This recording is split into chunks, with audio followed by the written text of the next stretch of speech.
Bharat Ratna doctor Bhimrao Ambedkar को कोटि कोटि नमन। ये कार्यक्रम डॉक्टर भीमराव अंबेडकर के जीवन पर आधारित है, जहां भारत की जनता के प्रति उनके योगदानों को पूरी सजगता से चित्रित और रेखांकित करने का प्रयास है। कार्यक्रम में दिखाई गई घटनाएं लब्ध प्रतिष्ठ पुस्तकों से ली गई हैं। इस कार्यक्रम के जरिए चैनल की ओर से एक विश्वसनीय, सजग और सकारात्मक प्रयास है कि डॉक्टर बाबा साहेब भीमराव अंबेडकर के जीवन की संघर्ष यात्रा एवं गौरव गाथा पूरे आदर के साथ घर घर पहुंचे और उनके योगदानों से सभी संपूर्णता में परिचित और आह्लादित हों। सही कहा आपने।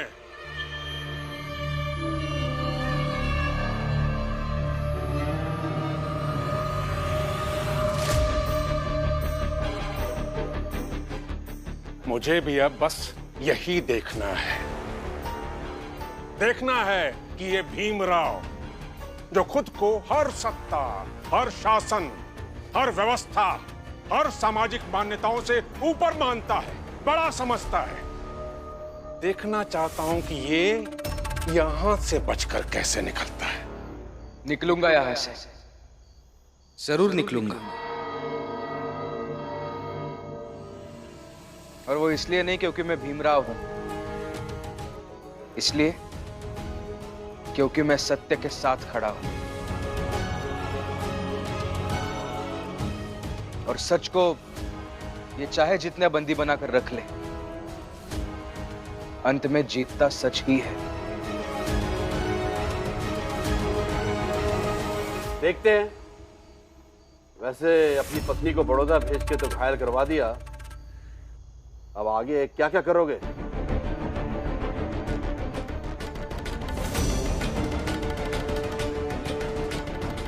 सैनिकों, ले जाओ उसको अंदर।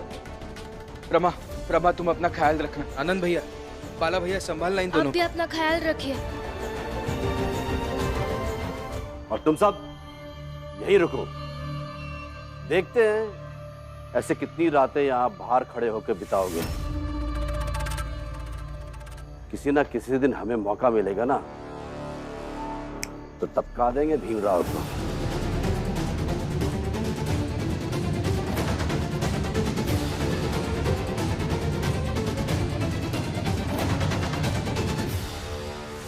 ओ भीमराव के समर्थकों, तुम्हारा नेता भीमराव तो गया अंदर। अब तुम सबकी जानकारी के लिए एक बात याद दिला देता हूं। ये तो तुम सब जानते हो ना कि पिछले 1 महीने से मैं अपने समाज से बहिष्कृत हूं, लेकिन कल मैं अपने समाज में वापस सम्मिलित हो रहा हूं। और याद रखना, अपने समाज में सम्मिलित होते ही तुम सबकी अच्छे से खातिरदारी करूंगा। चलो बच्चों।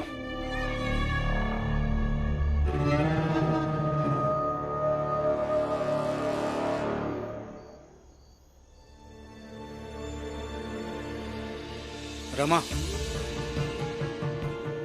आनंद, तुम दोनों अभी घर जाओ। थक गए हो और चोटिल भी हो, घर जाकर आराम करो। नहीं बाला भैया, इन्हें ऐसे छोड़कर नहीं जा सकती। रमा, ऐसे मत बोलो। तुम्हारी तबीयत ठीक नहीं रहेगी तो तुम कैसे करोगी सब कुछ? हाँ रमा, पर भीमराव ना हो तो फैसला तो तुम्हें ही लेना होगा। चलो। मगर बाला भैया। रमा, हम सब है ना यहाँ, तुम चिंता मत करो। जाओ आनंद। चलिए, ध्यान रखिए अपना। चलो।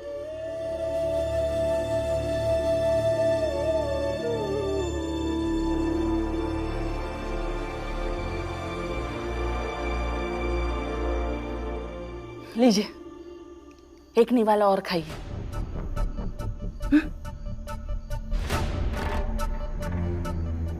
लीजा भाई,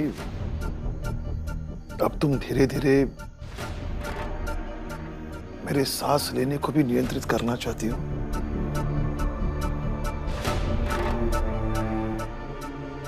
कहाँ नियंत्रित करना चाहती हो? वरना बाकी पत्नियों की तरह मैं भी नियंत्रित करती तो अब तक हमारे रिश्ते और इस घर का स्वरूप ही बदल गया होता। मैं तो शादी के बाद बस उम्मीद लगाए इंतजार करती रही कि कब मेरा पति ऐसे ही थाली में खाना लेकर मुझे निवाला निवाला खिलाए और फिर कहे कि आज तुम्हें खिलाकर बहुत अच्छा लग रहा है। अगर वो दिन कभी आया ही नहीं। हाँ, लेकिन आज मैं आपको एक बात कहूंगी। आज का ये दिन मेरे अच्छे दिनों में से एक है, क्योंकि मैं आपको ऐसे खाना खिला रही हूँ और आप खाना खा भी रहे।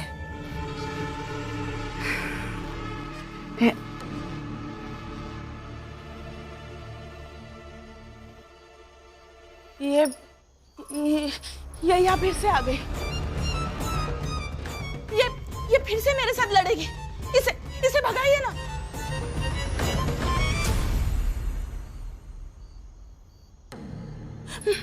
रमा, तुम्हें चोट कैसे लगी? अरे लड़ी होगी किसी से फिर से, इसलिए आई है चोट। मुझे नहीं रहना यहाँ, मुझे लड़ना नहीं है इसके साथ, नहीं रहना मुझे यहाँ, नहीं रहना। रमा, मैं तुमसे कुछ पूछ रहा हूं। ये चोट कैसे लगी? बाबा, मैं महाराज से मिलने बड़ौदा गई थी। जोखू, इस बात पर राम जी को बधाई देनी चाहिए कि अब तो रमा घर की बहू होकर भी लाठी वाठी खाने लगी। हितेश भाव, हम औरतों को कमजोर समझना बंद कीजिए। हम औरतें किसी से भी कमजोर नहीं हैं। अगर कोई हमसे लड़ेगा तो हम भी उससे बराबर लड़ेंगे।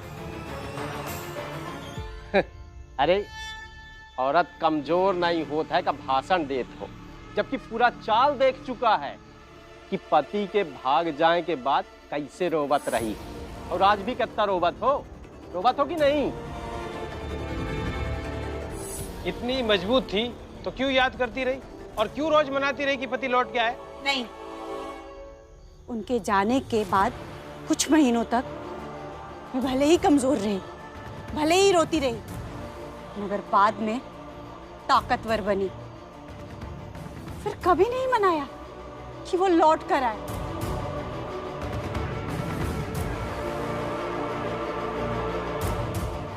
और मैं उनके बिना ही खुश हूँ, ठीक हूँ, समझे आप लोग? सब ऐसे कहते हैं कि ओकर जरूरत नहीं, लेकिन सच तो ये है कि आज भी अगर शोभा का पति आ जाए ना तो भाग के जाएगी, ओके पैरन में गिर जाएगी और कहेगी कि चलो घर के अंदर, हमका माफ कर दे और हमका स्वीकार कर ले।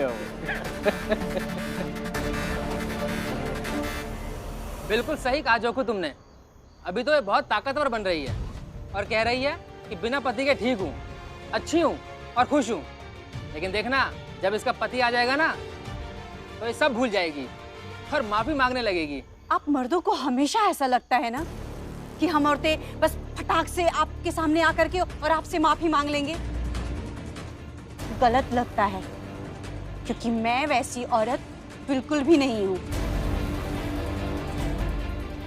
हाँ, और मैं अपनी आई को उस भगोड़े आदमी के पास नहीं जाने दूंगा। अरे छोड़ो ये सब बकवास बातें। अब राम जी ये बताए कि अब वो क्या करेगा जब इस चाल में भीम नहीं रहेगा, तो क्या वो रमा को ही नायिका बनाएगा? अरे बनाना ही पड़ेगा नहीं तेज भाव। अब इतने साल से आदत जो पड़ गई यही परिवार का, फालतू के लफड़ा में पड़ेंगे। और इनका बेटा जो ये लफड़ा पैदा करत रहा है, वो जिनके कब्जा में है उनसे तो छूटे से रहा, तब बहू ही क्रांतिकारी बनेगी ना है? और ये परिवार जैसे पहले बेवजह परेशान होता रहा है वैसे होता रहेगा, और साथ में दूसरन का भी करता रहेगा।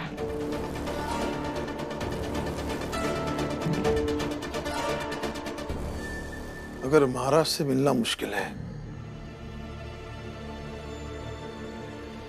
तो फिर कैसे करेंगे?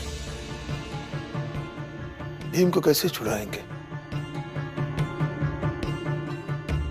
सोचते हैं बाबा, कुछ तो सोचते हैं, लेकिन हम विश्वास रखें, हम कुछ ना कुछ रास्ता निकालकर उन्हें छुड़ा ही लेंगे। अब बस घबराइए मत।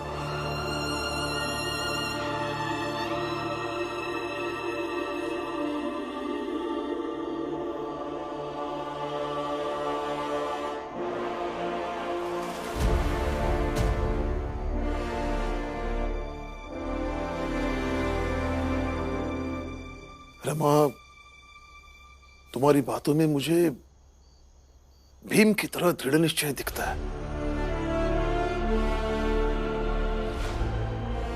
एक आत्मविश्वास दिखता है। ऐसा लग रहा है कि मेरे सामने दूसरा भीम खड़ा है।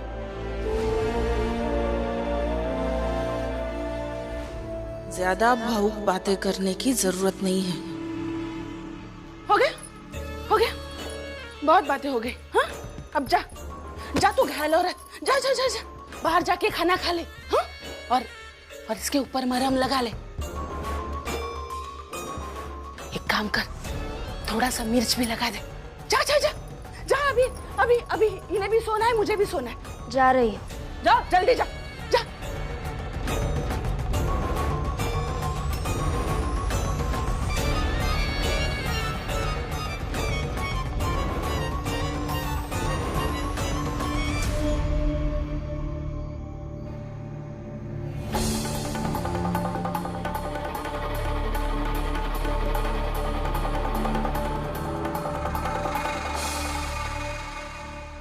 लो, बांध लो हाथ। कहीं नहीं जाऊंगा मैं। बांध लो।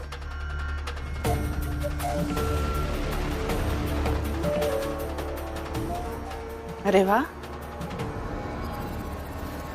इतनी जल्दी आपको पता चल गया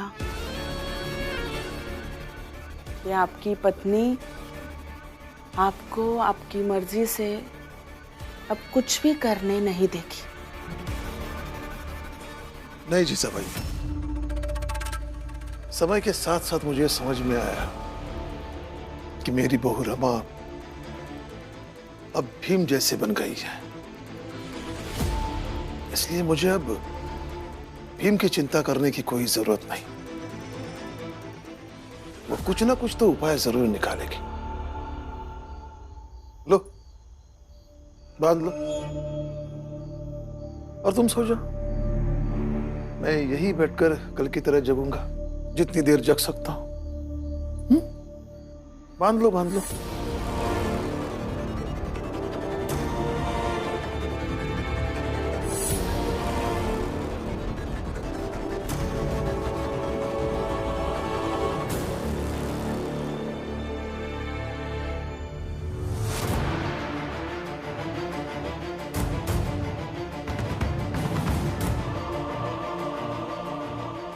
छोटी जात के होकर जिंदगी में जाने से मना करते हो?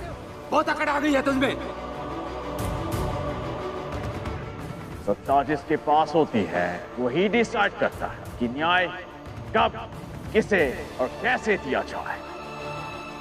सत्ता के शीर्ष पर बैठे हुए व्यक्ति से मिलने का रास्ता ना कभी इतना आसान हुआ है और ना कभी होगा।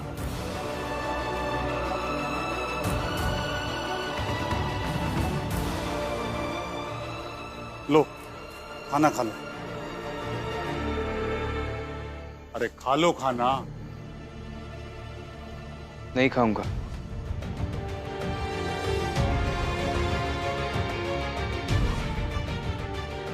भीमराव, ये खाना खा लो। नहीं खाना मुझे सर। क्यों नहीं खाना? कैसे खाऊं? मेरी पत्नी रमा और मेरे आनंद भैया बड़ौदा से मार खा के आए हैं। वो बाहर अभी मलहम ढूंढ रहे होंगे और मैं यहाँ बैठकर खाना खाऊं? मेरे बाला भैया और ज्योतिबा फुले जी के संस्था से आए हुए लोग बाहर खड़े हैं। वो लोग मेरी एक चिट्ठी भेजने पर मेरी मदद करने आ गए। उन्होंने भी कुछ खाया पिया नहीं है, तब से वो ऐसे ही खड़े हैं। मेरे बाबा और मेरे बाकी के चाल वाले लोग चाल में इस वक्त परेशान होंगे।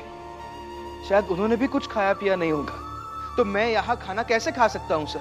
भीमराव, तुम्हें ये फालतू बात करके क्या मिलता है? अरे तुम अपने आप को इतना बड़ा क्यों समझते हो कि सब तुम्हारे लोग हैं? मैं अपने आप को बड़ा नहीं समझता हूं। आप समझेंगे नहीं हमारा दर्द। मैं खुद को बड़ा नहीं मानता हूं। मैं बस इतना चाहता हूं कि मेरी जात का हर एक व्यक्ति आपके बराबर हो जाए। भीमराव, इतना गुस्सा क्यों कर रहे हो? गुस्सा क्यों कर रहा हूं?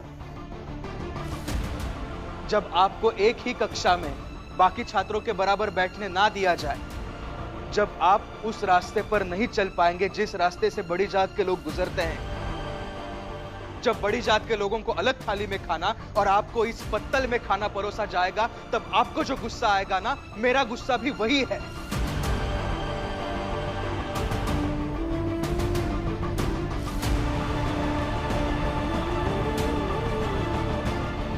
अब तो चाहे जितनी बार बड़ौदा चले जाए, महाराज मिलने से रहे, सैनिक हमें देखते ही वहां से भगा देंगे।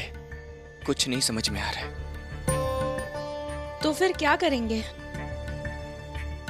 हम तो थाने भी नहीं जा सकते।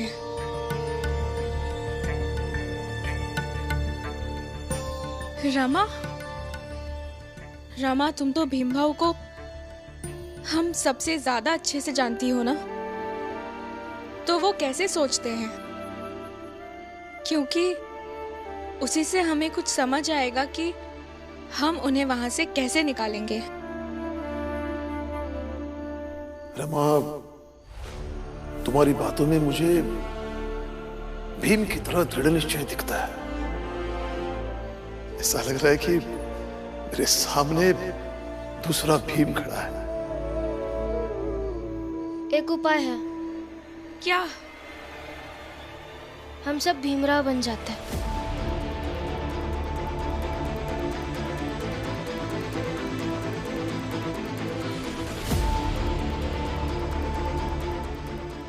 क्या?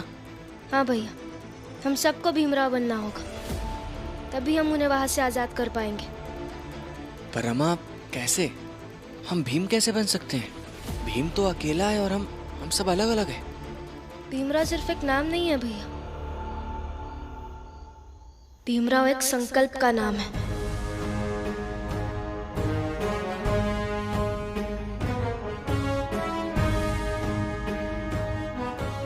विश्वास का नाम है, जूझकर जीतने का नाम है भीमराव।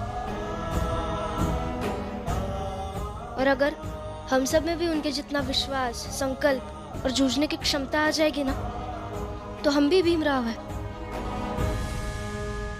हम सब भीमराव है, हमारी पूरी जात भीमराव है।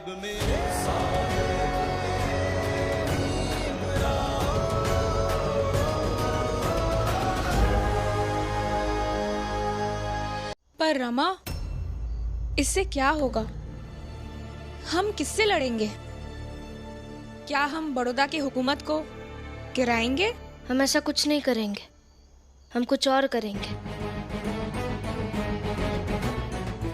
क्या? बताती हूँ।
रमा ने ऐसा क्या कर लिया? सब लोग ताली बजा रहे हैं।